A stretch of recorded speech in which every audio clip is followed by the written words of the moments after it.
Are you a people pleaser? You know, so many of us, we want to make other people happy, but it can really be at the expense of our own boundaries. And just as importantly, it can be at the expense of our productivity. So that's what productivity problem number 3 is all about, is poor boundaries or setting boundaries at work. I mean, the question is why do these things happen? What are the problems in boundaries? What are all of the issues related to boundaries? And then ultimately, what can we do about them? This is my series on the 6 major productivity problems. I'm Nicole Whipp, and this is Healthy Success 101, where we talk about smart success without overwhelm and burnout.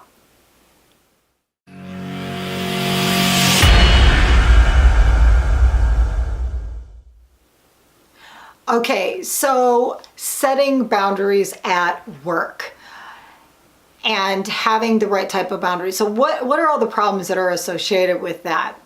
This is a huge topic. I have so many of them, so let's get started.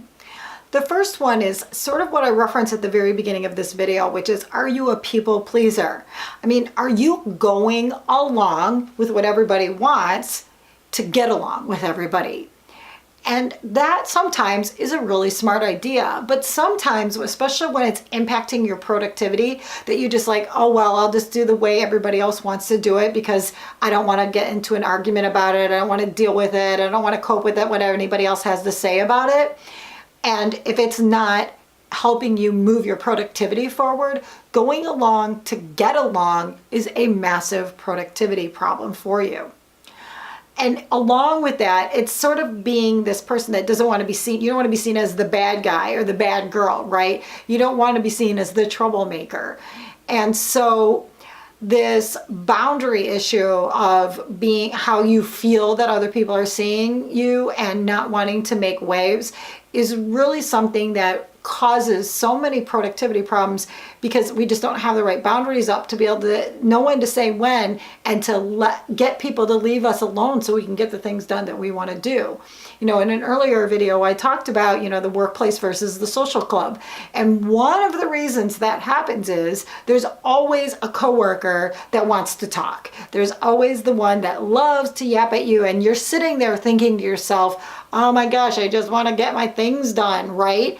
And yet you're not saying to them, hey, you know what? I'd love to talk to you more, but I really need to get this done. Do you mind if we pick this up later? I mean, that's a very gracious way of moving something forward, getting back to getting things done and cutting somebody off in a way that shouldn't be offensive to them in the process. Another sort of aspect to that is being perceived as unwilling to do things. So a big part of this can happen sometimes when other people want to encroach and sort of have you do things that you don't have as part of your day. Like you've maybe mapped out your productivity for the day, and or if your boss is asking you to take on additional tasks that are really not going to move the needle forward and you don't see how. So in that respect, are you being perceived as unwilling to do things, or is it something that truly impacts your productivity? That is something that's worthy of a conversation if it's actually happening to you, because it also plays into this notion that you might be a bad team player. It may not be that you're a bad team player. You need to be able to articulate that it isn't that you're a bad team player, it's that you need to be able to focus on this thing or these things because that was the set forth agenda. One of the biggest tools that I have given my team, enabling them to be able to push back on me when I'm encroaching on their boundaries. So if you're a business leader, take this to heart right now, I allow for them to say to me, wait a minute, you said that this is what you wanted to do today. Now you're asking me to get this other thing done. Which is more important?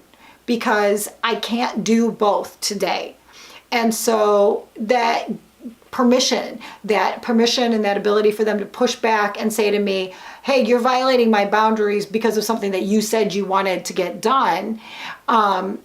And then they can say that to me, and then I can make a decision. Really, what is my agenda that day? Do I really want them to disrupt what they're what they were trying to get done, what I had specified needed to be done, or what is part of our already in place system or process to get done, or do I want them to take on this new thing?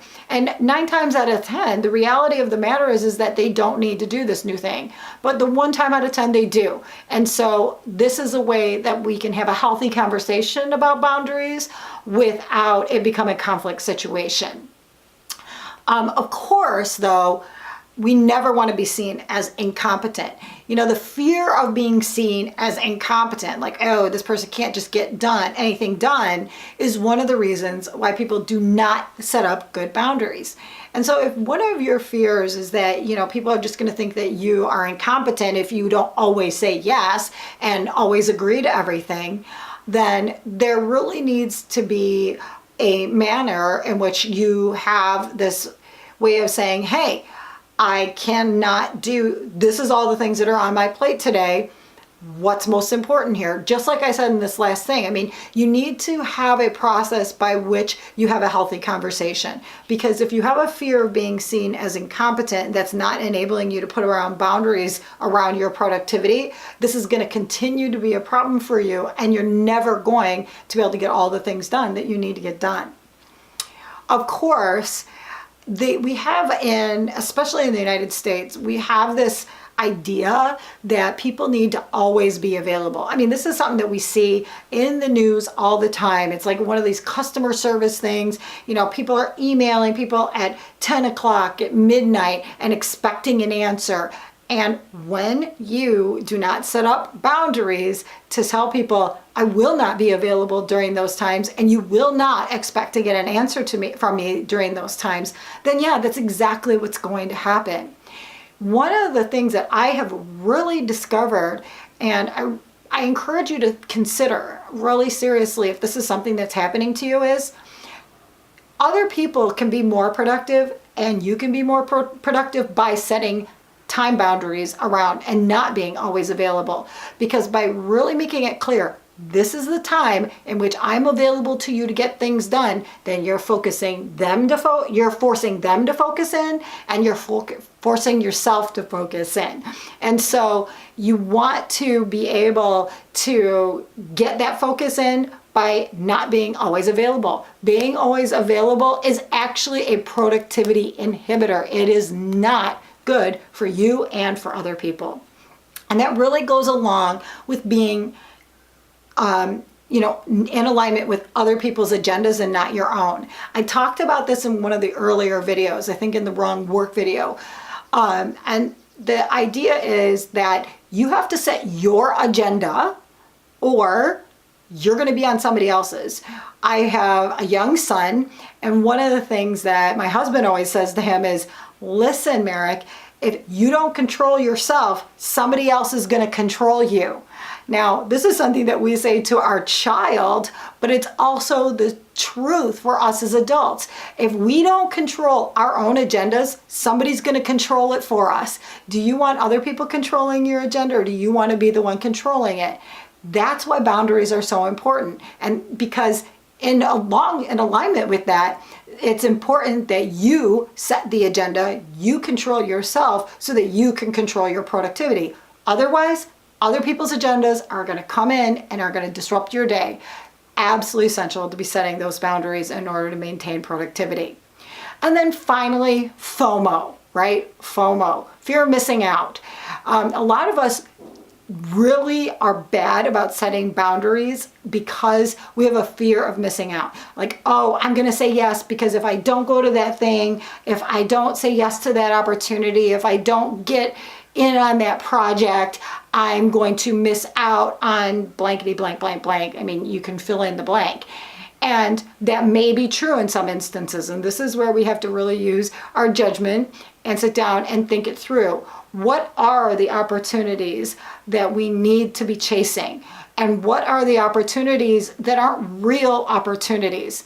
I literally just yesterday had another entrepreneur make a comment that she was struggling with her time problems because mostly it was all fear of missing out. She was trying to do all the things instead of focusing on the things that were actually moving the needle. And when we sat down and we dissected, okay, out of these 10 things that you're doing right now, what are the 3 that are actually making a difference to your life and your business?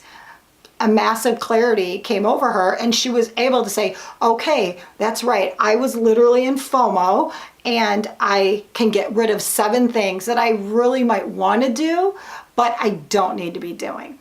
And so when it comes to productivity problems, those are all of the things related to boundaries that really, really suck up our time and take away our ability to be productive, to be effective, to make an impact, and to put money back into our own pockets.